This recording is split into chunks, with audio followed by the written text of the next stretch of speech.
Priya creation වෙත ඔයාලව සාදරයෙන් පිළිගන්නවා.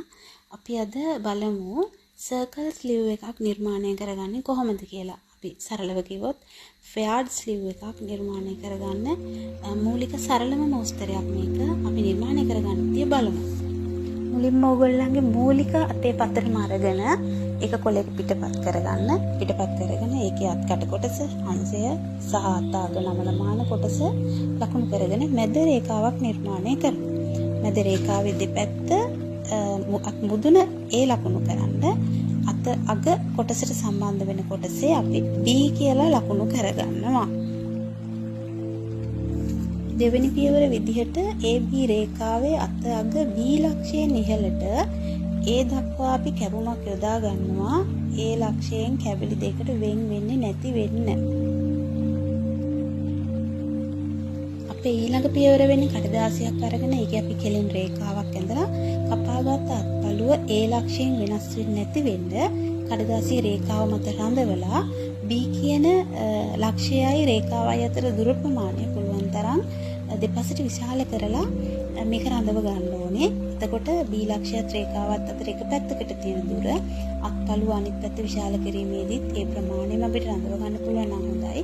ඒ ප්‍රමාණයම තියලා අපි මේක රඳව ගන්නවා.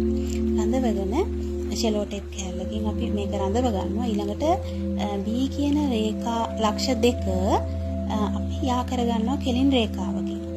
ඊළඟට B කියන රේඛා දෙක යා කරපු රේඛාව මැද රේඛාව ඡේදනය වෙන තැන C කියලා ලකුණු කරමු. C ලක්ෂය එතකොට C ලක්ෂයයි B ලක්ෂයයි අතර දුර සමානයි. C ලක්ෂයෙන් ඉහළට අඟල් 1.5ක් හෝ 2ක්. 1.5ක් හෝ 2ක් අපි අකුරක් දාමු D කියලා. අපි මේ විදිහට ලකුණු කරගන්න.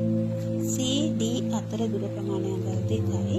ඊළඟට අපි B ලක්ෂයත් D ලක්ෂයත් යා කරගන්න ඕනේ. අපි මේක සරල රේඛාවකින් යා කරලා බෑ. අපි කරන්නේ අපි ළඟ තියෙන කර්ව් රූලක් අරගෙන මේක මැනුවල් අතින් උනත් අඳින්න පුළුවන්. බලන්න කර්ව් රූලක් අරගෙන B ලක්ෂයත් D ලක්ෂයත් මෙන්න මේ විදිහට පොඩ්ඩක් කර්ව් වෙන විදිහට පොඩ්ඩක් රවුම් වෙන විදිහට ඇඳ ගන්න. මේ අඳින්නේ අතේ යට වාටිය කොටසක්. B ලක්ෂය කියන්නේ වාටිය. මෙන්න මේ විදිහට දෙපැත්තම සමාන කර්ව් එකක් වෙන විදිහට අපි ඇඳ ගන්නවා. ඊළඟට මේ ඇඳගත්තු කොටස වටේටම අපි අඟල් භාගයක් මැහුම් වාසි ලකුණු කරගන්න. අත අග නමල මහන්න අපිට වැඩිපුර ඕනේ නැහැ මේක පයිපින් කරන හින්දා අර කර්ව් රූල තියලාම මම අඳිනවා මේක. ඔයාලටත් ඒ ඇඳපු හැඩයටම කර්ව් රූලකින් හරි මැනුවල් අතින් හරි අඳින්න පුළුවන් මේක.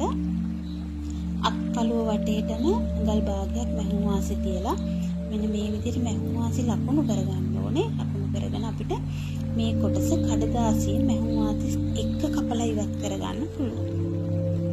මේ එක ක්‍රමයක් විතරයි ෆ්ලෙයාර්ඩ් අතක් නිර්මාණය කරන අපිට රෙදි තියෙන ප්‍රමාණය අනුව මේක අපිට සරලව කරගන්න පුළුවන්.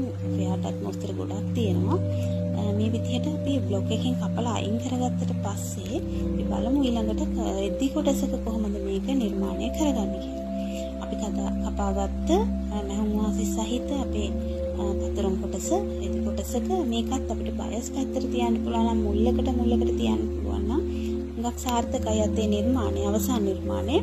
මේ විදිහට තියලා අපි කපලා ඉවත් කරගත්තාම මේ වගේ මැහුම් වාසිත් එක්ක තියෙන නිසා දැන් ගැටලුවක් නැහැ. මේ වගේ කපලා අයින් කරගන්නවා අපි.